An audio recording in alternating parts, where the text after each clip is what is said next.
So tonight's video is going to be on the murder rate and youth violence in the United States.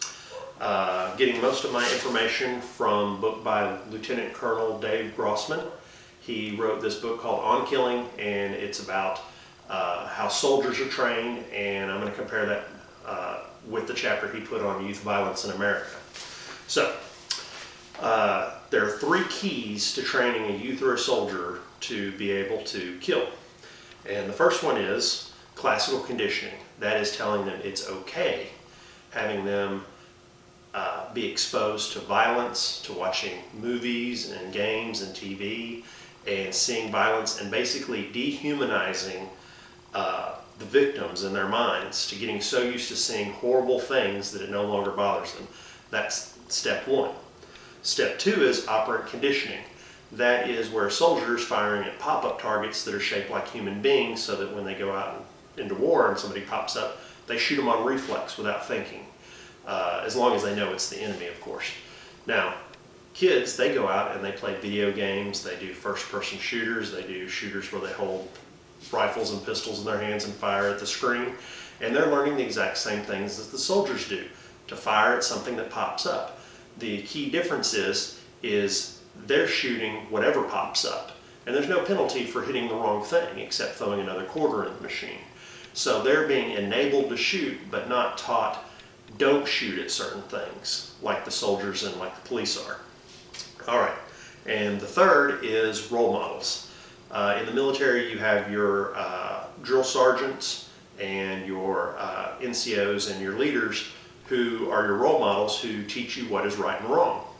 Now, a lot of our youth today in America are growing up, and they're growing up in broken homes, and the one parent they do have is always having to be at work typically, so they're not getting exposed to regular role models in their life. So youth, especially young males, will search for other typically older males to emulate and to be their role models.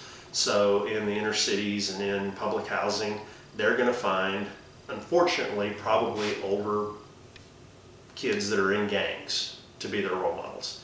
These older role models are going to teach them that it's okay to go and kill people. That if they're wearing a different color bandana than them, or they're throwing up a different gang sign, that they don't deserve to live. And it's just a short step from there that they get to go and kill other people not in gangs just to get money, just to get ahead, and like that. So they're being enforced by these role models to do the worst things. So if you are a parent like I am, what you can do about that is you can try to limit your children's exposure to being desensitized by movies and what's on TV. You can try to cut down and let them play video games that are not really first-person shooters or active shooters, or maybe, you know, when I was a kid, I shot at ducks on my video games, not people. And then the last thing, and this is the most important thing, I believe, is you need to be a role model for your children and for any other children you can be a role model for. I'm part of an organization where I'm a role model to young kids, and I do my best to teach them right from wrong.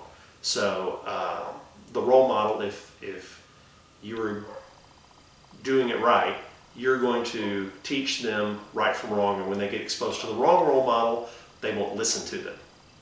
So again, hope this helped you out. If you're having a problem with your children being too violent, know that a lot of the things that they're being violent about typically can be led back to these three common things: being desensitized, video games, and role models and how you treat them.